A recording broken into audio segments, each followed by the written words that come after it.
Hello everyone, good morning है। आज चाहिँ मेरो बिदा थियो, त्यही भएर बिहानको सुरुवात चाहिँ मेरो यस्तै गरी हुन्छ। बिदा दिन ढिलोसम्म सुत्ने अनि त्यसपछि उठेर यताउति कामसाम गर्ने, आफू फ्रेस हुने, अलि राम्री पनि बन्न पर्यो है, के गर्नु गाह्रो छ।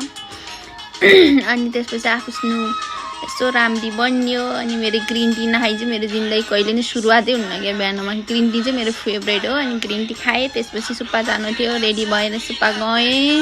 अनि त्यही जाँदाखेरि मेरो साथीले फोन गरे क्या, आज उसको नि बिदा मेरो पनि बिदा रहेछ। अनि हामी बिदाको दिन चाहिँ हामी घन्टौँ कुरा गर्छौँ कि अरू दिन भ्याइँदैन नि त, त्यही भएर अरू दिन 5 घन्टाको डिफ्रेन्स छ, कुरै गर्न मिल्दैन। अनि बिदाको दिन चाहिँ जति सक्दो कुरा हुन्छ त्यही हो। जे भए पनि टाढा भए पनि एकअर्कामा खुसी छौँ।